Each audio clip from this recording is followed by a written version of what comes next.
नामदीतमस्तु महाविद्विषावहै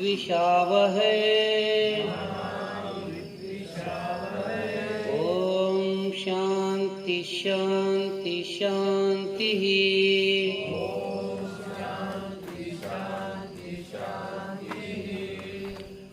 ಎಲ್ಲರ ಕಣ್ಬಿಡಿ.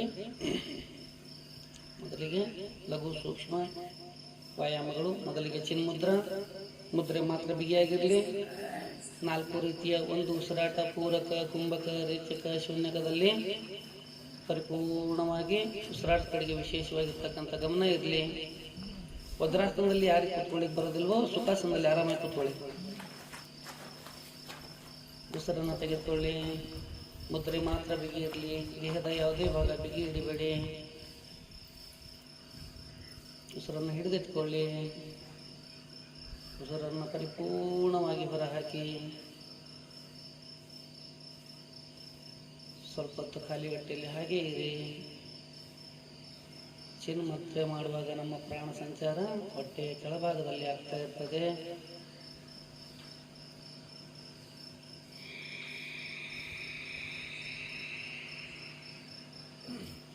ನಿತ್ಯ ನಾವು 5 ಸುತ್ತು ಮಾಡ್ತಿದ್ವಲ್ಲ, ಇವತ್ತು 2 ಸುತ್ತು ಮಾಡೋಣ.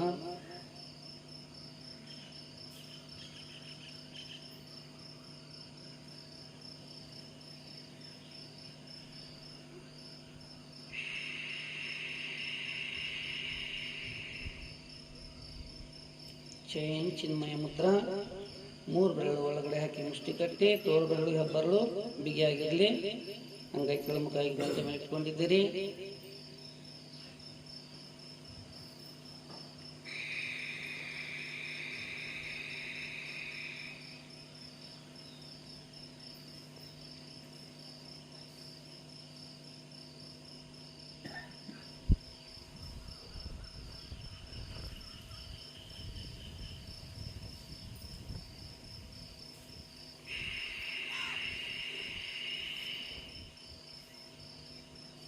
ಉಸಿರನ್ನು ಬಿಟ್ಟು ಚೇಂಜ್ ಮಾಡಿ. ಆದಿಮುದ್ರೆ. ಹೆಬ್ಬಳನ್ನು ಒಳಗಡೆ ಹಾಕಿ ಮುಷ್ಟಿ ಕಟ್ಟಿ, ಪೂರಕ, ಕುಂಭಕ, ರೇಚಕ, ಶೂನ್ಯಕ 4 ರೀತಿಯ ಒಂದು ಉಸಿರಾಟ ಆಗಿರಲಿ. ಪರಿಪೂರ್ಣವಾಗಿ ಶ್ವಾಸವನ್ನು ತೆಗೆದುಕೊಳ್ಳಿ. ತೆಗೆದುಕೊಳ್ತಕ್ಕಂಥ ಶ್ವಾಸವನ್ನು 3-4 ಸೆಕೆಂಡ್ ಕಾಲ ಹಿಡಿದಿಟ್ಕೊಳ್ಳಿ. ಮತ್ತೆ ಪರಿಪೂರ್ಣವಾಗಿ ಶ್ವಾಸವನ್ನು ಹೊರ ಹಾಕಿ.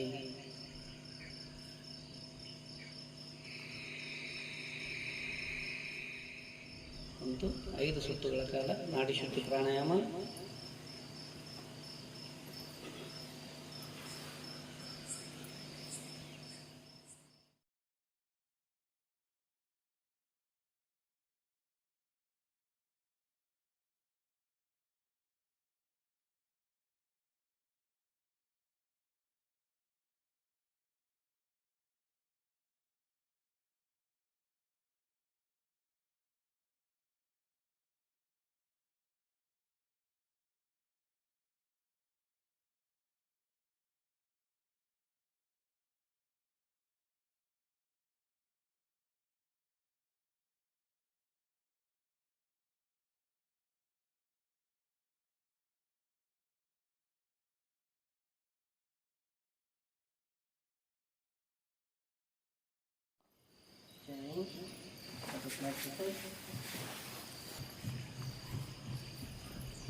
ಪ್ರಾಣಾಯಾಮಗಳನ್ನು ಮಾಡಿ ಮುಂದಿನ ಕಾರ್ಯಕ್ರಮಕ್ಕೆ ಅನುಮತಿ ಕೊಡೋಣ. ಮೊದಲಿಗೆ ಕನಿಷ್ಠ.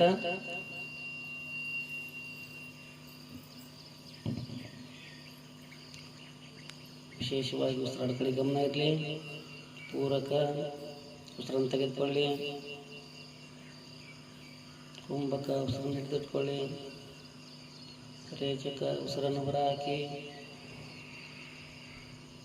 ಶೂನ್ಯಕ ಸ್ವಲ್ಪ ಹೊತ್ತು ಖಾಲಿ ಹೊಟ್ಟೆಲ್ಲ ಹಾಗೆ ಇತ್ತು. ಮತ್ತೆ 4 ರೀತಿಯ ಒಂದು ಉಸಿರಾಟವನ್ನು ಮುಂದುವರಿಸಿ.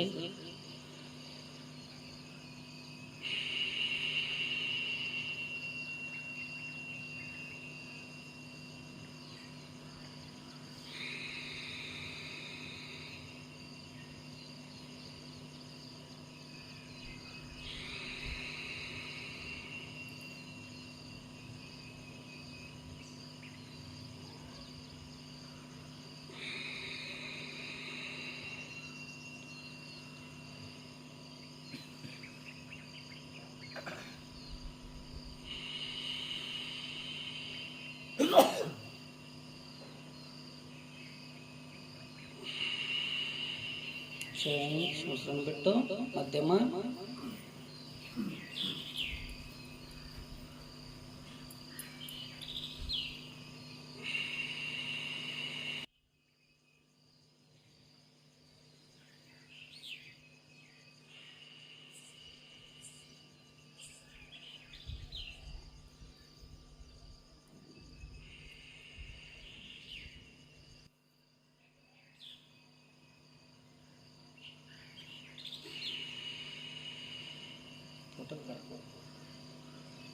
चेंज ज्येष्ठ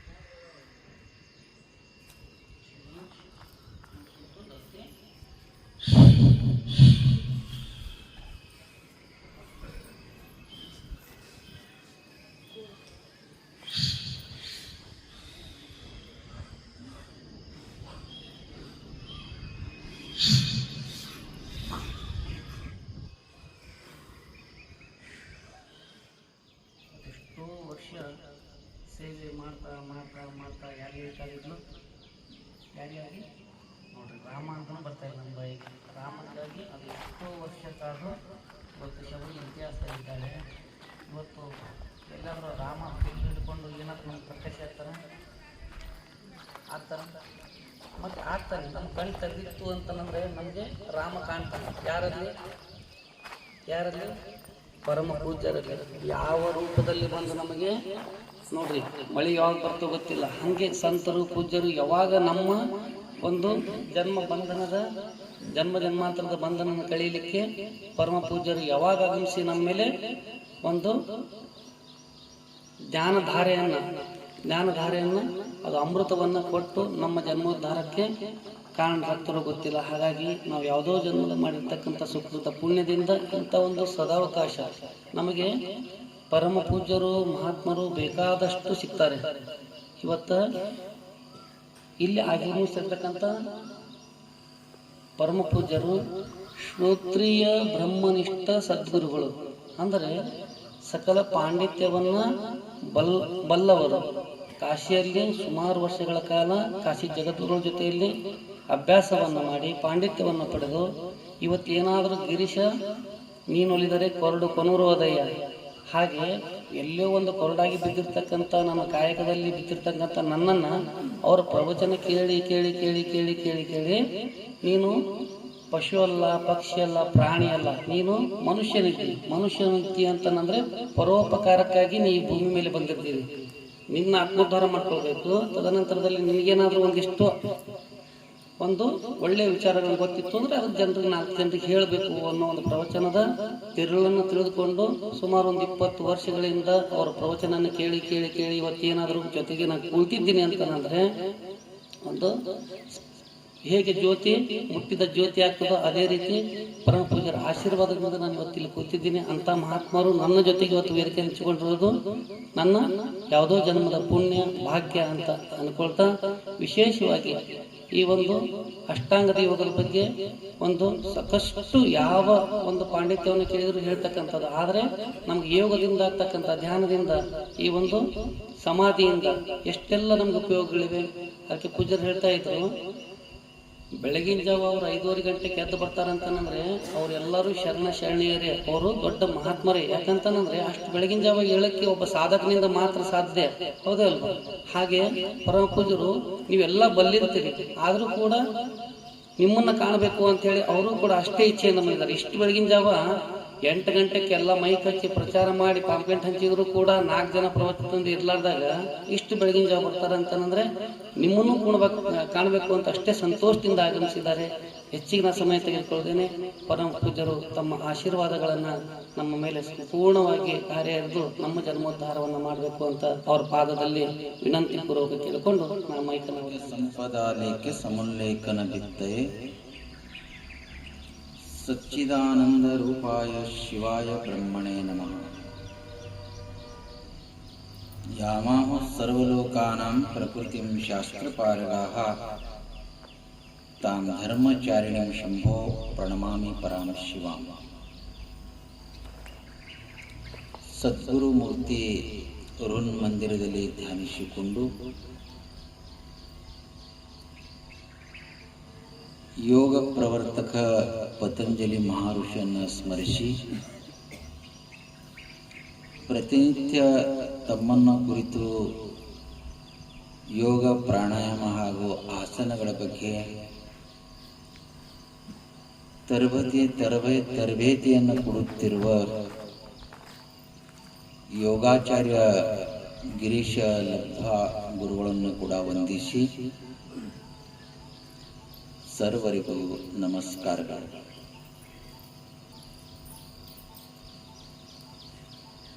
ಬಹಳ ಸಂತೋಷದ ಸುದ್ದಿ, ಬಹಳ ಸಂತೋಷದ ಸಂಗತಿ ಅಂತಂದ್ರೆ ಇಂಥ ಒಂದು ಹಳ್ಳ್ಯಾಗ ತಮಗ ಯೋಗದ ಪರಿಚಯ ಮಾಡಿಕೊಟ್ಟು ಯೋಗ ಅಂದ್ರೆ ಏನು ಇದರ ತಿರುಳನ್ನು ತಿಳಿಸುತ್ತಾ ಆಚಾರ್ಯರಾದ ಗಿರೀಶ ಲಬ್ಧವರು ಇಂಥ ಒಂದು ಉತ್ಕೃಷ್ಟವಾದ ಕಾರ್ಯವನ್ನು ಮಾಡ್ತಾ ಇದ್ದಾರೆ ಅಂತಂದ್ರೆ ಬಹಳ ಸಂತೋಷದ ಸಂಗತಿ ಅಂತ ಅರ್ಥ. ಅನೇಕ ಹಳ್ಳಿಯ ಜನಕ್ಕೆ ಈ ಯೋಗದ ಪರಿಚಯ ಇಲ್ಲದೆ ಇರೋಣದಿಂದ ಅನೇಕ ಕಾರ್ಯಗಳು, ಅನೇಕ ಚಿಂತೆಗಳು ತಮ್ಮ ಜೀವನವನ್ನೇ ಅಸ್ತವ್ಯಸ್ತ ಮಾಡಿಕೊಳ್ಳುವಂತ ಸಂಗತಿ ನಾವು ಕಾಣ್ತಾ ಇರ್ತೇವಂತ ಅರ್ಥ.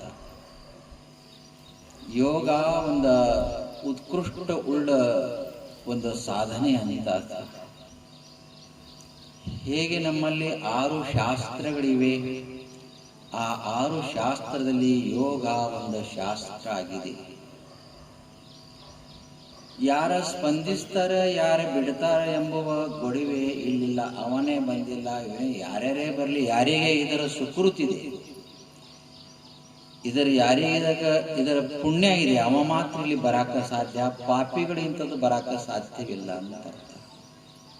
ತಾವೆಲ್ಲ ಪುಣ್ಯದಲ್ಲಿ ಭಾಜನರಾಗಿರ್ತ ಶಾಂತ ಪ್ರಶಾಂತವಾದ ವಾತಾವರಣದಲ್ಲಿ, ವಿಶಾಲವಾದ ಪ್ರಾಣಾಂಗಣದಲ್ಲಿ ತಾವು ಯೋಗಾಭ್ಯಾಸ ಮಾಡ್ತೀರಿ ಅಂದ್ರೆ ಇದಕ್ಕೊಂದು ಪೂರ್ವ ಜನ್ಮದ ಸುಕೃತ ಬೇಕಾಗ್ತದಂತ ಅರ್ಥ.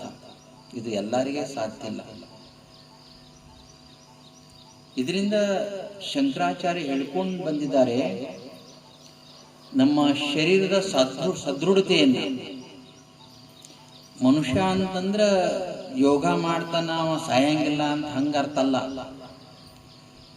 ಹುಟ್ಟು ಹಾಗೂ ಸಾವು ನಡುವಿನ ಏನು ಸಮಯ ಇದೆ, ಆ ಸಮಯ ನಮ್ಮದು ನಮ್ಮ ಸಂಸಾರದ ಜೊತೆಗೆ ಸುಗಮವಾಗಿ, ಸರಳವಾಗಿ, ಸಂತೋಷ ಪ್ರಸನ್ನತೆಯಿಂದ ಕಳೆಯುವಕ್ಕೋಸ್ಕರವಾಗಿ ಯೋಗದಂತ ಆಯಾಮವನ್ನ ಯಾರ ಹಂಚ್ಕೋತಾರ, ಯಾರ ಅಭ್ಯಾಸ ಮಾಡ್ತಾರ, ಅವರಿಗೆ ಇದು ಶ್ರೇಯಸ್ಸನ್ನ ಆಗಾಕ ಸಾಧ್ಯ ಆಗ್ತದೆ. 1 ದಿವಸ ಮಾಡಿದೆ, 8 ದಿವಸ ಮಾಡಿದೆ ಅಂತ ಅರ್ಥ ಅಲ್ಲ.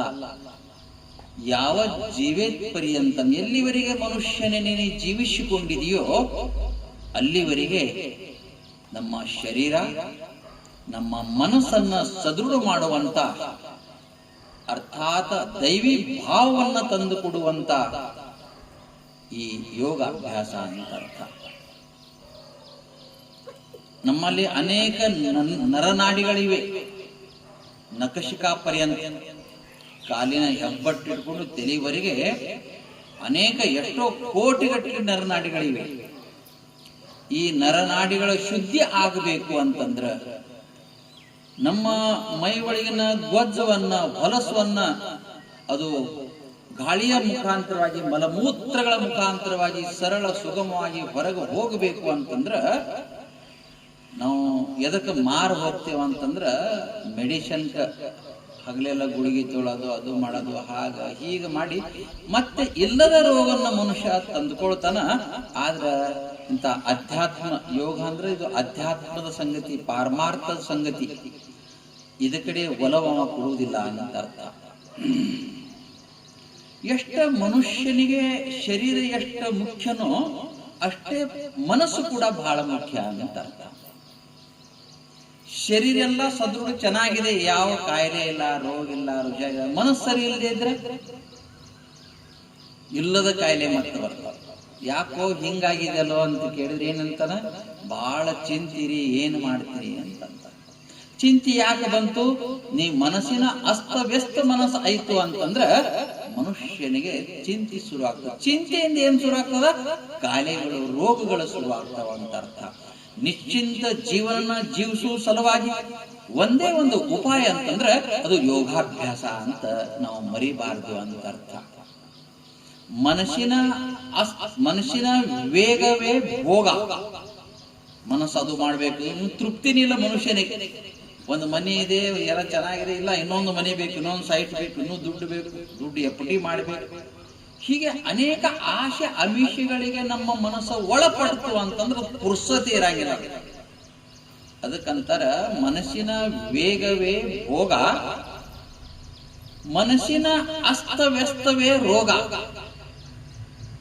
ಅವ ಮನುಷ್ಯ ಆದವನು ಹಲವ ಚಿಂತೆಯೊಳಗೆ ಒಳಪಟ್ಟ. ಕುಂತ್ರು ಸಮಾಧಾನ ಇಲ್ಲ, ನಿಂತ್ರು ಸಮಾಧಾನ ಇಲ್ಲ. ಇದಕ್ಕೆ ಅಸ್ತವ್ಯಸ್ತ ಅಂತ. ಮನಸ್ಸಿನ ಅಸ್ತವ್ಯಸ್ತವೇ ರೋಗ, ಮನಸ್ಸಿನ ನಿಲ್ಲಿವಿಕೆನೇ ಯೋಗ. ಯಾರು ತನ್ನ ಮನಸ್ಸನ್ನ ನಿಲ್ಲಿಸ್ತಾರೆ, ಮನಸ್ಸು ನಿಲ್ಲಿಸಬೇಕು ಅಂತಂದ್ರೆ ಶರೀರ ಸದೃಢಬೇಕು. ಅದಕ್ಕೆ ಶಾಸ್ತ್ರಗತದಲ್ಲಿ ಹೇಳ್ಕೊಂಡು ಬಂದ್ರು, ಪ್ರಾಣಾಯಾಮಂ ಪ್ರತ್ಯಾಹಾರಂ ನಿತ್ಯ ನಿತ್ಯ ವಿವೇಕ ವಿಚಾರಂ ಕುರುವಂ ಅವಧಾನಂ ಮಹದವಧಾನಂ ಅಂತ ಹೇಳಿದ್ರು ಶಂಕರಾಚಾರ್ಯ. ಮನುಷ್ಯನೇ ಎಷ್ಟ ಯೋಗಾಭ್ಯಾಸದಲ್ಲಿ ಆಸನಗಳ ಮುಖ್ಯ. ಆಸನ ಭಯಂಕರ ಆಸನಗಳು ಹೇಳ್ಯಾರ. ಎಲ್ಲವೂ ಮಾಡಬೇಕಂತ ಅರ್ಥ ಅಲ್ಲ. ನಮಗೆ ಯಾವಾಗ ತೋಸ್ತದ, ನಮಗೆ ಯಾವಾಗ ಅನುಕೂಲ ಆಗ್ತದ, ನಮ್ಮ ಶರೀರ ಯಾವಾಗ ಸಾಥ್ ಕೊಡ್ತದ, ಅಷ್ಟ ಆಸನಗಳನ್ನ ನಾನು ಮಾಡಿ ನಾ ಪ್ರಾಣಾಯಾಮಕ್ಕೆ ಜಾರಬೇಕಂತ ಅರ್ಥ. ನಾನು ಪ್ರಾಣಾಯಾಮಕ್ಕೆ ಮಹತ್ವ ಕೊಡಬೇಕಂತ ಅರ್ಥ. ಆ ಪ್ರಾಣಾಯಾಮದಲ್ಲಿ ಅನೇಕ ಪ್ರಕಾರ ಇವೆ ಅಂತ. ನನಗ ಆ ಪ್ರಾಣಾಯಾಮ ಕೂಡ ನಾ ಎಷ್ಟು ಸಾಧ್ಯ ಅಷ್ಟ ಪ್ರಾಣಾಯಾಮ ಮಾಡಿದ್ರೆ ನನ್ನ ರಕ್ತ ಶುದ್ಧಿ ಆಗ್ತದೆ, ನನ್ನ ನಾಡಿ ಶುದ್ಧಿ ಆಗ್ತದೆ, ಅರ್ಥಾತ್ ನನ್ನ ಮನಸ್ಸನ್ನ ಶುದ್ಧಿ ಆಗ್ತನ್ನೋ ಮಾತನ್ನ ಪ್ರಾಣಾಯಾಮ ಬಗ್ಗೆ ಆಚಾರ್ಯರು ಕೂಡ ಬಹಳಷ್ಟು ಬೆಳಕನ್ನ ಚೆಲ್ಲಿದ್ದಾರೆ ಅಂತ ಅರ್ಥ. ಇಂಥ ಸಂಗತಿಯಲ್ಲಿ ಯಾರ ಅಗ್ರಸರ ಆಗ್ತಾರ ಅವನಿಗೆ ಶ್ರೇಯಸ್ಸನ್ನ ಕಾಣಕ, ಅವನೇ ಬಂದಿಲ್ಲ, ಇವನೇ ಯಾರು ಹೊಡಿತೊಂಡು ನಮ್ಗೆ ಏನ್ ಮಾಡೋದು? ಯಾರು ಹೆಂಗಾರ ಇರಲಿ, ಮನುಷ್ಯ ಇಲ್ಲೇ ಜಾರದು. ಅವ ಹಂಗ, ಇವ ಹಿಂಗ, ಈ ಊರ್ ಸುದ್ದಿ ಎಲ್ಲ ಮಾತಾಡಿ ಸುಮ್ಮನೆ ಇವ ಏನಾಗ್ತಂದ್ರೆ ಒಳಗಿನ ಮನಸ್ಸನ್ನು ಕಲುಷಿತ ಮಾಡ್ಕೊಳ್ತಾನ ಅಂತ ಅರ್ಥ. ನಿಮ್ಗ ಗುರ್ತಿದೆ, ಮಾಡದವ್ರ ಪಾಪ ಏನಂತ ಸುಮ್ಮನೆ ಹಂಗಂತೀರಿ, ಮತ್ತೆ ಆಡ್ತಾ ಇಲ್ಲ. ಮಾಡದವ್ರ ಪಾಪ ಆಡದವ್ರ ಬಾಯಾಗ ಅಷ್ಟೇ ಅಲ್ಲ, ಅವನು ಪಾಪನ್ನು ತಗೊಂಡು ನಿನ್ನ ಜೀವನವನ್ನ ಅಸ್ತವ್ಯಸ್ತ ಮಾಡ್ಕೊಳ್ತಿ ಅಂತ ಅರ್ಥ. ಹಾಗಾಗಿ ಯಾರ ಬಗ್ಗೆನೂ ಮಾತಾಡಕ್ ಹೋಗ್ಬಾರ್ದು. ಯಾಕೆ ಬೇಕು ನಮಗ? ಅಕ್ಕ ಮಾದೇವ್ರು ಹೇಳ್ತಾರ, ಚನ್ನ ಮಲ್ಲಿಕಾರ್ಜುನ ಒಲಿವನೋ ಒಲಿವದಿಲ್ಲೋ ಎಂಬುವ ಚಿಂತೆಯ ಮೈ. ಆ ಭಗವಂತನ ಬಲಮೆ ನಮಗ ಆಗ್ತದೋ ಇಲ್ಲೋ, ನಮ್ಮ ಚಿಂತೆ ನಮಗ ಸಾಲದು, ಹಾಸಲು ಒದೆಯಲು ಅಂತ ಹೇಳಿದ್ರು.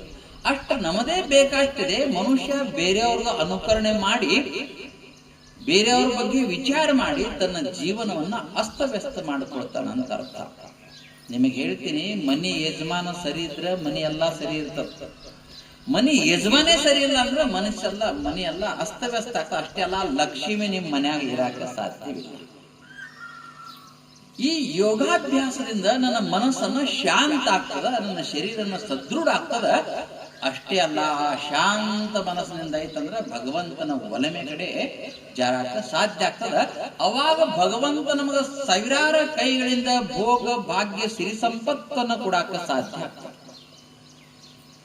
ನಾವು ಮನಸ್ಸು ಅಸ್ತವ್ಯಸ್ತ ಮಾಡ್ಕೊಂಡು ಬೇರೆಯವ್ರ ಬಗ್ಗೆ ಚಿಂತೆ ಮಾಡಿದೆವು, ಅವ್ರ ಜಗಳ ತಂದು ಇಲ್ಲಿ ಹಾಕಿದೆವು, ಇಲ್ಲಿ ಕಸ ಅಲ್ಲಿ ಹಾಕಿದೆವು, ಹೀಗೆಲ್ಲ ನಾವು ಮಾಡ್ಕೋತ್ ಹೋದೆವು ಅಂದ್ರೆ ಯಾಕೆ ಹುಟ್ಟಿದ್ಯಪ್ಪ ಅಂತ ಕೇಳಿದ್ರೆ ಸಾಯಾಕ್ ಹುಟ್ಟಿನಿ ಅಂತ ಅರ್ಥ. ಮತ್ತ್ಯಾಕೆ ಸತ್ಯಪ್ಪ ಅಂದ್ರ ಮತ್ತೆ ಹುಟ್ಟ. ಹೀಗೆ ಹುಟ್ಟು ಸಾವುಗಳ ಎಂಬ ಚಕ್ರನ ನಿಲ್ಲಿಸಬೇಕು ಅಂತಂದ್ರ ಮೊದಲು ನನಗೆ ಶರೀರ ಸರಿ ಇರಬೇಕು, ನನ್ನ ಮನಸ್ಸು ಸರಿ ಇರಬೇಕು, ಅವಾಗ ನನ್ನ ಭಾವನೆಗಳ ಸರಿ ಇರಾಕ ಸಾಧ್ಯ ಆಗ್ತದ. ಅಂತ ಒಳ್ಳೆ ಭಾವನೆಗಳಲ್ಲಿ ಎದ್ದ ಭಾವಂ ತದ್ ಭವತಿ, ಎಲ್ಲಾರು ನನಗೆ ಚೆನ್ನಾಗಿ ಕಾಣಾಕ ಸಾಧ್ಯ ಆಗ್ತದೆ. ಯಾರ್ಯಾರೇ ಬಂದಂದ್ರೆ ಏವ ದುಷ್ಟ ಅಂದ್ರೆ ಅವ ಬಂದ ದುಷ್ಟ, ಯಾಕೆ ನಿನಗೆ ಹಂಗ ಅನಿಸ್ತು? ನಿನ್ನ ಮನಸ್ಸೇ ಸರಿ ಇಲ್ಲ. ನನ್ನ ಮನಸ್ಸು ಸರಿ ಇರಬೇಕು ಅಂತಂದ್ರೆ ನನ್ನ ಶರೀರ ಸರಿ ಇರಬೇಕು. ಈಗ ನೋಡ್ರಿ, ಒಂದು ಮೊಳಕಾಲ್ ನೋವು ಸೊಂಟ ನೋವು ಆಗಿತ್ತಂದ್ರ ಮನಸ್ಸು ಅಲ್ಲೇ ಕುಂಡಿರ್ತಾರ. ಎಲ್ಲಿವರೆಗೆ ಅದು ನೋವು ಕಡಿಮೆ ಆಗಿಲ್ಲ ಅಲ್ಲಿವರೆಗೆ ಮನಸ್ಸು ಅಲ್ಲೇ ಇರ್ತದೆ. ಶಾಸ್ತ್ರ ಹೇಳ್ತು ಮನಸ್ಸು ಭಗವಂತನ ಇಡೋಪ್ಪ ಅಂತ ಹೇಳ್ತೀವಿ. ಹ್ಯಾಂಗ ಇಡಾಕ ಸಾಧ್ಯ? ಅದಕ್ಕ ಆಸನಗಳ ಮೂಲಕವಾಗಿ ನಾವು ಸೋಮಾರಿಗಳಾಗಬಾರ್ದು. ನಮ್ಮ ಮನೆಯ ಕೆಲಸನ ಈಗ ನೀವು ನಗರಗಳಲ್ಲಿ ನೋಡ್ಬೋದು. ಬಟ್ಟಿ ತೊಳ್ಯಾಕ ಮಿಷೇನ, ರುಬ್ಬಾಕ ಮಿಷೇನ, ಮತ್ತ ಚಪಾತಿ ಮಾಡಾಕ ಮಿಷೇನ, ಎಲ್ಲಾಕ ಮಿಷೇನ. ಕಸ ಹೊಡ್ಯಾಕ ಆಳುಗಳು, ಇವರು ಆರಾಮ್ ಮೈ ಬೆಳೆಸೋಣ ಆರಾಮ್. ಇಲ್ಲದ ಕಾಯಿಲೆಗಳು, ಇಲ್ಲದ ಕಾಯಿಲೆ ಎಲ್ಲ ಬಂದಾಗ ಅವ ವಾಕಿಂಗ್ ಹೋಗ್ತಿಂದ ಉಸ್ ಉಸ್ ಉಸ್ ಮಾಡ್ಕೊತ ಹೋಗ್ತಾರ. ಇಲ್ಲ, ಮನುಷ್ಯನೇ ನೀನು ಶರೀರ ದಂಡನೆಯನ್ನ ಯೋಗಾಭ್ಯಾಸದಿಂದ, ಯಮ ನಿಯಮ ಆಸನ ಪ್ರಾಣಾಯಾಮ ಧ್ಯಾನ ಧಾರಣ ಪ್ರತ್ಯಾಹಾರ ಸಮಾಧಿಯಿಂದ ನೀನು ಈ ಅಷ್ಟಾಂಗ ಯೋಗವನ್ನ ನೀ ಚೆನ್ನಾಗಿ ಅಭ್ಯಾಸ ಮಾಡಿದೆ ಅಂತಂದ್ರೆ, ಇವರೇನು ಹೇಳ್ತಾರ ಸತತ ಇರಕ್ಕಾಗಲ್ಲ, ಹೋಗ್ತಾರ. ಆ ಅಭ್ಯಾಸನ ಮತ್ತೆ 6 ತಿಂಗಳಿಗೆ ಇಂಥವ್ರಿಗೆ ಕರೆಸಿ ಮತ್ತೆ ಮಾಡಬೇಕು, ಮತ್ತೆ 6 ತಿಂಗಳಿಗೆ 3 ತಿಂಗಳಿಗೆ ಕರೆಸಿ ಮತ್ತೆ ಮಾಡಬೇಕು. ಹಾಗೆ ಗುರುಗಳ ಇಟ್ಟು ನಾವು ಅಭ್ಯಾಸ ಮಾಡಿದ್ದಾದ್ರೆ, ಸಾಮೂಹಿಕವಾಗಿ ಅಭ್ಯಾಸ ಮಾಡಿದ್ದಾದ್ರೆ ಅದರ ಪರಿಣಾಮ ನಮ್ಮ ಮನುಷ್ಯನ ಮೇಲೆ, ನಮ್ಮ ಶರೀರ ಮೇಲೆ ಬೀಳಾಕ ಸಾಧ್ಯ ಆಗ್ತದೆ. ನಾನೇ ಒಬ್ಬನೇ ಮನ್ಯಾಗ ಮಾಡ್ತೀನಿ ಅಂದ್ರೆ ನಂಗೆ ಬೇಜಾರಾಗ್ತದ, ಸೋಮಾರಿತನ ಬರ್ತದ. ಮಾಡ್ಬೇಕು, ಮನ್ಯಾಗೂ ಮಾಡ್ಬೇಕು. ಆದ್ರ ಜಾಸ್ತಿ ಪರಿಣಾಮ ಎದುರಾಗ ಆಗ್ತದಪ್ಪ ಅಂದ್ರ ಸಾಮೂಹಿಕವಾಗಿ ಮಾಡಿದಾಗ ಮನುಷ್ಯನಿಗೆ ಜಾಸ್ತಿ ಪರಿಣಾಮ ಆಗಾಕ ಸಾಧ್ಯ. ಅಷ್ಟೇ ಅಲ್ಲ, ನಾನೇ ಮಾಡ್ತೇನೆ ಬಿಡು, ನಾವೇ ಮಾಡ್ತೇವೆ ಅಲ್ಲ, ಒಬ್ಬ ಗುರುಗಳನ್ನ ಇಟ್ಟು, ಆಚಾರ್ಯರಾದ ಗಿರೀಶ ಲಬ್ಧ ಗುರುಗಳು ಬಹಳ ಕಾರ್ಯಕ್ರಮ ಪ್ರತಿ ವರ್ಷ ಇಳಕಲ್ಕ ಪ್ರವಚನಕ್ಕ ಒಂದು 15 ದಿವಸ ಒಂದು ತಿಂಗಳ ಬರ್ತಾ ಇರ್ತೇನೆ. ಅವಾಗ ಯಾವುದೇ ಒಂದು ಕಾರ್ಯಕ್ರಮ ಹಮ್ಮಿಕೊಂಡು ನನಗ ಬಹಳ ಕಡೆ ಕರ್ಕೊಂಡು ಹೋಗಿದ್ದಾರೆ. ಆ ವೇದಿಕೆಯನ್ನ ಹಂಚಾಕ ಅವರ ಅವಕಾಶ ಮಾಡಿಕೊಟ್ಟಿದ್ದಾರೆ. ಅಂತ ಸರಳ ಸಜ್ಜನಿಕೆಯ ಯುಕ್ತ ಅಭ್ಯಾಸ ಮಾಡಿರುವ ಅಂತ ಗುರುಗಳು ಸಿಗುವುದು ತಮಗೆಲ್ಲ ಅಪರೂಪ. ಅವರು ಶಿಕ್ಕಾರಪ್ಪ ಅಂತಂದ್ರೆ ನಮ್ಮದ ಯಾವುದೋ ಒಂದು ಜನ್ಮದ ಸುಕೃತ ಅಂತ ನಾವು ಭಾವಿಸಿಕೊಂಡು ಅದರ ಪ್ರಯೋಜನ ನಾವು ಪಡ್ಕೋಬೇಕಂತ ಅರ್ಥ. ಹೀಗೆ ಯೋಗಾಭ್ಯಾಸನ ಮಾಡ್ತಾ ಮಾಡ್ತಾ ಮಾಡ್ತಾ ಇದ್ರ ಯೋಗಾಭ್ಯಾಸದಲ್ಲಿ ಆಸನ ಒಂದು ಬಹಳ ಮುಖ್ಯವಾದ ಘಟ್ಟ. ಎಷ್ಟೋ ಜನಕ್ಕೆ ತೆಳಕ್ ಕುಂಡ್ರಾಕೆ ಬರಂಗಿಲ್ಲ. ಎಲ್ಲಿ ಕುಂಡ್ರತಾರ? ಕುರ್ಚಿ ಮೇಲೆ. ಯಾವಾಗ ಎಲ್ಲಾರು ಹೋದ್ರು ಕುರ್ಚಿ ಹುಡುಕಾಡ್ತಾರೆ. ಯಾಕ? ಅದು ನಾವು ಕೈಯಾರೆ ಮಾಡಿಕೊಂಡು, ನಾವು ಈಗೇನಂತ ತಾವು ಸುಖಾಸನದ ಏನು ಕುಂತಿದ್ರಿ, ಅವರು ಅನೇಕ ವಾರ ನಿಮ್ಗೆಲ್ಲ ಹೇಳಿಕೊಟ್ಟಿದ್ದಾರೆ. ಅದು ಮುಂದ ಭಾಗ, ಅದು ಹಿಂಗ ಭಾಗ, ಅದು ಎಡಕ ಭಾಗ, ಅದು ಹಿಂಗೆಲ್ಲ ಶರೀರಕ್ಕೆ ನಾನಾ ರೀತಿಯಾಗಿ ಕ್ರಮವತ್ತವಾಗಿ ಆಸನಗಳನ್ನ ನಾವು ಆಸನ ಮಾಡಾಕ್ ಹೇಳ್ಯಾರ ಅಂತ ತಿಳ್ಕೊಂಡು ಎತ್ತಬೇಕಾಗ್ತ ಕುಣದ್ರ ಮತ್ತದು ಏನಾಗ್ತದ ಅಂದ್ರೆ ಮತ್ತೆ ಶರೀರ ನೋವು ಆಗ್ತದೆ. ಅದಕ್ಕೊಂದು ಕ್ರಮ ಇದೆ, ಅದಕ್ಕೊಂದು ನೇಮ್ ಇದೆ, ಅದಕ್ಕೊಂದು ಪದ್ಧತಿ ಇದೆ. ಆ ಕ್ರಮಕ್ಕೆ ಅನುಗುಣವಾಗಿ, ಪದ್ಧತಿಗೆ ಅನುಗುಣವಾಗಿ ನಾ ಆಸನಗಳನ್ನ ಮಾಡ್ತಾ ಇದ್ರೆ ಅದು ನಮ್ಮ ಸ್ಥೂಲ ಶರೀರಕ್ಕೆ ಬಹಳಷ್ಟು ಮಹತ್ವಪೂರ್ಣವಾದ ಸಂಗತಿ ಅಂತ ಅರ್ಥ. ಅದರ ಜೊತೆಗೆ ಎಷ್ಟು ಆಸನಗಳು ಮುಖ್ಯವೋ ಅದಕ್ಕಿಂತ ಜಾಸ್ತಿ ಮುಖ್ಯ ಇದು ಪ್ರಾಣಾಯಾಮ ಬಹಳ ಮುಖ್ಯ ಅಂತ ಅರ್ಥ. ಬರೀ ಆಸನಗಳೇನೋ ಹಾಕೋತ್ ಕುಂತ್ರಲ್ಲ, ನಮ್ಮ ಮನಸ್ಸನ್ನು ಸರಿ ಇರುವಕ್ಕೋಸ್ಕರವಾಗಿ ಯೋಗಶಾಸ್ತ್ರದಲ್ಲಿ ಪ್ರಾಣಾಯಾಮ ಕೂಡ ಬಹಳಷ್ಟು ಮಹತ್ವ ಕೊಟ್ಟುದನ್ನು ನಾವು ಕಾಣ್ತಾ ಇರ್ತೇವೆ ಅಂತ ಅರ್ಥ. ಆ ಭಗವಂತನ ಕೂಡಬೇಕು ಅಂತಂದ್ರೆ ಶರೀರ ಸರಿ ಇರಬೇಕು, ಮನಸ್ಸು ಸರಿ ಇರಬೇಕು. ನನ್ನ ಸುತ್ತ ಪರಿಸರ ಸರಿ ಇರಬೇಕು. ಈಗ ನನಗೆ ಹೆಂಡತಿ ಮಕ್ಕಳೇ ಸರಿ ಇಲ್ಲ, ನಾ ಯೋಗ ಮಾಡಂದ್ರೆ ಹ್ಯಾಂಗ್ ಮಾಡ್ತೀನಿ? ಮನಸ್ಸು ಮತ್ತು ಹೆಂಡತಿ ಮಕ್ಕಳು ಯಾಕೆ ಅಸ್ತವ್ಯಸ್ತ ಆದ್ರು? ನಿನ್ನ ಇರುವಿಕೆ ಸರಿ ಇಲ್ಲ, ಅದಕ್ಕೆ ಅಸ್ತವ್ಯಸ್ತ ಆದ್ರು. ಮನೆ ಯಜಮಾನ್ ಒಬ್ಬ ಸರಿ ಇದ್ರೆ ಮನೆ ಎಲ್ಲ ಸರಿ ಇರುತ್ತೆ, ಮನೆ ಯಜಮಾನೇ ಸರಿ ಇಲ್ಲ ಅಂದ್ರೆ ಇದಕ್ಕೆಲ್ಲ ಸಂಗತಿವೆ. ಇಂಥ ಎಲ್ಲವೂ ತಾವು ನಮ್ಮ ಜೀವನ ಜೊತೆಗೆ, ನಮ್ಮ ಗೃಹಸ್ಥಾಶ್ರಮ ಜೊತೆಗೆ ತಾವೆಲ್ಲ ಕಲಿಸಿ ಒಬ್ಬ ಉತ್ಕೃಷ್ಟ ಯೋಗಿ ತಾವು ಆಗ್ರಿ ಅಂತ ಹಾರೈಸುತ್ತಾ ನನ್ನ ಮಾತಿಗೆ ವಿರಾಮ ಕೊಡುತ್ತೇನೆ. ಓಂ ಶಾಂತಿ ಶಾಂತಿ ಶಾಂತಿ. ಎಲ್ಲರಿಗೂ ನಮಸ್ಕಾರಗಳು. ಇವತ್ತಿನ ಈ ಯೋಗ ಕಾರ್ಯಕ್ರಮಕ್ಕೆ ಡಾಕ್ಟರ್ ಶಿವಾನಂದ ಗುರುಗಳು ದಾವಣಗೆರೆಯವರು ಒಂದು ಕಾರ್ಯಕ್ರಮದಲ್ಲಿ ನಾವೆಲ್ಲ ಪಾಲ್ಗೊಂಡಿದ್ದೇವೆ. ಅವರು ನಮ್ಮ ಈ ಯೋಗ ಕಾರ್ಯಕ್ರಮಕ್ಕೆ ಬಂದಿದ್ದು ಈ ತಮ್ಮ ಅಮೃತವಾದ ನುಡಿಗಳನ್ನು ಹೇಳಿದ್ದು ನಮ್ಮೆಲ್ಲರಿಗೂ ಒಂದು ಸೌಭಾಗ್ಯ ಅಂತ ನಾನು ಇಲ್ಲಿ ಭಾವಿಸ್ತಾ ಇದ್ದೇನೆ. ಈ ಜಾಗದಲ್ಲೇ ನಡೆಯುವುದೇ ಹೀಗೆ. ಶ್ರೀಮಠದ ಈ ಜಾಗದಲ್ಲಿ ಶ್ರೀಗಳೇ ಬಂದು ಆಶೀರ್ವಾದವನ್ನು ಇವತ್ತ ನಮಗೆಲ್ಲ ಮಾಡಿದ್ದಾರೆ. ಯೋಗದ ಮಹತ್ವವನ್ನು ನಮ್ಮೆಲ್ಲರಿಗೆ ತಿಳಿಸಿಕೊಟ್ಟಿದ್ದಾರೆ. ಯಾಕಂದ್ರೆ ಅವ್ರು ಹೇಳ್ತಾ ಇದ್ರು, ಯೋಗ ಕೇವಲ ಇಲ್ಲಿ ಮಾಡಿದ್ರೆ ಅಷ್ಟೇ ಅಲ್ಲ, ಜೀವನಂತ ಪರ್ಯಂತರ ಇದು ಕೇವಲ ಅಭ್ಯಾಸ. ಈಗ ನಾವು ಹೈಸ್ಕೂಲ್ಗೆ ಅಥವಾ ಶಾಲೆಗೆ ಹೋದ್ನಾಗ ಗುರುಗಳು ಹೇಳ್ತಾರ, ಅದು ಜೀವನ ಪರ್ಯಂತರ ನಡೆಸ್ಕೊಂಡು ಹೋಗ್ಬೇಕಾಗಿದ್ದು ನಮ್ಮ ಧರ್ಮ. ಅದರಿಂದ ನಮ್ಮ ಆರೋಗ್ಯ ಸುಧಾರಣೆ ಆಗ್ತಾ ಇದೆ ಮತ್ತು ಸದೃಢವಾಗ್ತಾ ಇದೆ. ಮತ್ತು ಮನಸ್ಸಿನ ಬಗ್ಗೆ, ಮನಸ್ಸನ್ನ ಹೇಗೆ ನಿಗ್ರಹಿಸಬೇಕು ಅನ್ನೋ ಬಗ್ಗೆ ಅವರು ತಮ್ಮ ಅಮೃತ ನುಡಿಗಳಿಂದ ಇಲ್ಲೇ ಹೇಳಿದ್ದಾರೆ. ಈ ಒಂದು ಯೋಗ ಕಾರ್ಯಕ್ರಮ ನಮ್ಮ ಗ್ರಾಮಕ್ಕೆ ಉಪಯೋಗವಾಗಲಿ, ಯೋಗ ಕಾರ್ಯಕ್ರಮದಿಂದ ನಮ್ಮೆಲ್ಲರ ಆರೋಗ್ಯ ಸುಧಾರಣೆ ಆಗಲಿ, ಮನಸ್ಸು ನಿಗ್ರಹವಾಗಲಿ. ಈ ಒಂದು ಕಾರ್ಯಕ್ರಮಕ್ಕೆ ಅವರು ಬಂದಿದ್ದು ಬಹಳ ಸುದೈವ.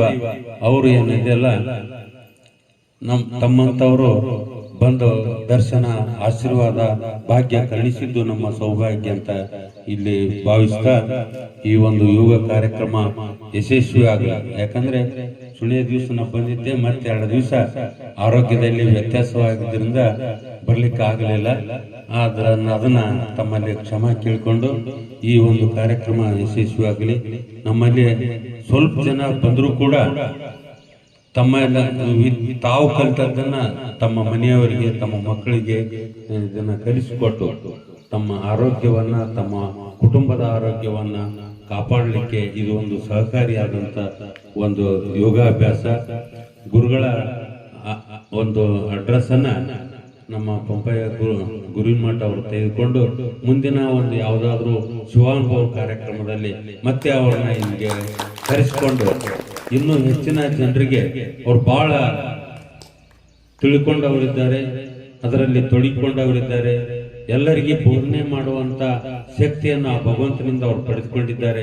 ಅವ್ರು ಪಡ್ಕೊಂಡಿರ್ತಕ್ಕಂಥ ಶಕ್ತಿಯನ್ನ ನಮ್ಮ ಗ್ರಾಮದ ಜನರಿಗೆ ಬೋಧಿಸಲಿ, ಇನ್ನೂ ಅವರ ಆಶೀರ್ವಾದ ನಮ್ಮ ಮೇಲೆ ಇರಲಿ ಅಂತೇಳಿ ನಾನು ಭಾವಿಸ್ತಾ ಇನ್ನೊಂದು ಕಾರ್ಯಕ್ರಮದಲ್ಲಿ ಶ್ರೀಗಳಲ್ಲಿ ವಿನಂತಿಸ್ಕೊಳ್ತಾ ಇದ್ದೀವಿ. ಸಮಯ ಬಂದಾಗ ನಾವು ತಮ್ಮನ್ನ ಆಹ್ವಾನ ಮಾಡ್ತಾ ಇದ್ದೀವಿ. ತಾವು ಬಂದು ನಮ್ಮ ಪ್ರತಿ ಅಮಾವಾಸ್ಯೆಗೆ ನಮ್ಮಲ್ಲಿ ಶಿವಾನುಭವ ಕಾರ್ಯಕ್ರಮ ನಡೀತಾ ಇದೆ. ಅಂತ ಕಾರ್ಯಕ್ರಮದಲ್ಲಿ ಈಗ ಯೋಗದ ಬಗ್ಗೆ ಅಷ್ಟೇ ಅವ್ರು ನಮಗೆ ಹೇಳಿದ್ದಾರೆ. ಮುಂದಿನ ಜೀವನದ ಒಂದು ನಿರ್ಧಾರಗಳನ್ನ, ಜೀವನದ ಉಪಯೋಗ ಆಗ್ತಕ್ಕಂಥ ಒಂದು ಆಸೆಗಳನ್ನ ಹೇಳಿ ಅವರು ಸದಾ ನಮ್ಮ ಗ್ರಾಮಕ್ಕೆ ಬರಲಿ, ಅವರ ಆಶೀರ್ವಾದ ನಮ್ಮ ಗ್ರಾಮದ ಜನರಿಗೆ ಇರಲಿ ಅಂತೇಳಿ ಅವರಲ್ಲಿ ಕೇಳಿಕೊಂಡ ಇಂಥ ಒಂದು ಕೇವಲ 5 ಗಂಟೆಗೆ ಸ್ವಾಮಿಗಳಿಗೆ ಬರ್ರಿ ಅಂತಂದ್ರ 9 ಕಾರ್ಯಕ್ರಮ ಐತಂದ್ರೆ 10ಕ್ಕೆ ಬರೋ ಸ್ವಾಮಿಗಳು ಅದಾರ. 10ಕ್ಕೆ ಬಂದ ನಾನು ಬಹಳ ತಾವು ಎಷ್ಟು ಕಾರ್ಯಕ್ರಮ ಪೂರ್ತಿ ಕುಂದ್ರವ್ರು ಇರೋದಿಲ್ಲ. ಕಾರ್ಯಕ್ರಮ ಚಲೋ ಆದ್ಕೊಳ್ಳಿ, ಸ್ವಾಗತ ಮಾಡಿಕೊಳ್ಳಿ, ನನಗೆ ಭಾಷಣ ಮಾಡಿ ಕೊಟ್ಬಿಡ್ರಿ, ನಾ ಮಾತಾಡಿ ಬೇರೆ ಕಡೆ ಹೋಗ್ಬೇಕು ಅನ್ನೋರು ಅದಾರ. ಆದ್ರೆ ಬೆಳಿಗ್ಗೆ 5:30ಗೆ ಇಲ್ಲಿ ಬರ್ಬೇಕಾದ್ರ ಅವ್ರೆಷ್ಟು ಬೇಗ ಎದ್ದಿರ್ಬೇಕು. ಅದೆಲ್ಲ ಯಾರ ಸಲುವಾಗಿ ಅಂತಂದ್ರೆ ನಮ್ಮ ಸಲುವಾಗಿ. ಅವ್ರು ಬಂದು ಈ ಒಂದು ಕಾರ್ಯಕ್ರಮಕ್ಕೆ ದರ್ಶನ ಆಶೀರ್ವಾದವನ್ನು ಕೊಟ್ಟಿದ್ದು ನಮ್ಮ ಸೌಭಾಗ್ಯ ಅಂತ ಭಾವಿಸಿ ಅವರ ಆಶೀರ್ವಾದ ನಮ್ಮ ಗ್ರಾಮದ ಮೇಲೆ ಇರಲಿ ಅಂತೇಳಿ ಭಾವಿಸಿ ನಮ್ಮ ಮಠದ ಶ್ರೀಗಳಾಗಿರ್ತಕ್ಕಂಥ ಡಾಕ್ಟರ್ ಚನ್ನಮಲ್ಲ ಮಹಾಸ್ವಾಮಿಗಳಿಗೆ ಅವ್ರನ್ನ ಪರಿಚಯ ಮಾಡಿಕೊಟ್ಟು ಇನ್ನೂ ಅನೇಕ ಕಾರ್ಯಕ್ರಮಗಳಲ್ಲಿ ನಮ್ಮ ಗ್ರಾಮದಲ್ಲಿ ಬರಲಿ ಅಂತೇಳಿ ತಮ್ಮೆಲ್ಲರ ಪರವಾಗಿ ಇಡೀ ಕನಗಲ್ಲಿನ ದೈವದ ಪರವಾಗಿ ನಾನು ಅವರಲ್ಲಿ ವಿನಂತಿಸಿಕೊಂಡು ಈ ಕಾರ್ಯಕ್ರಮ ಯಶಸ್ವಿ ಆಗಲಿ ಅಂತ ನಾನು ಭಾವಿಸಿ ನನ್ನ ಮಾತು ಮುಗಿಸ್ತಾ ಇದ್ದೇನೆ. ಜೈ ಹಿಂದ್. ಬರೀ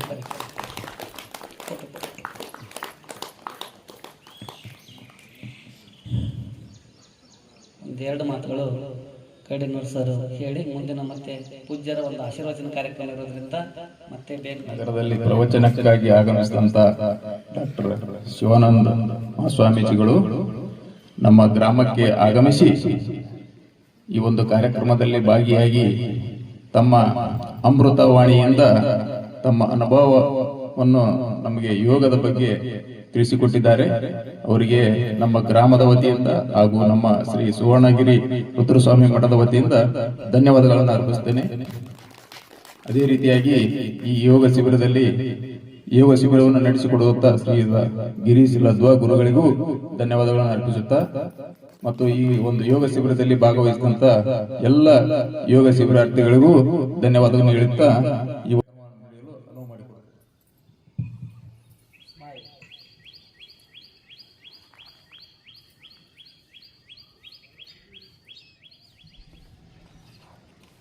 ಪರಮ ಪೂಜ್ಯರು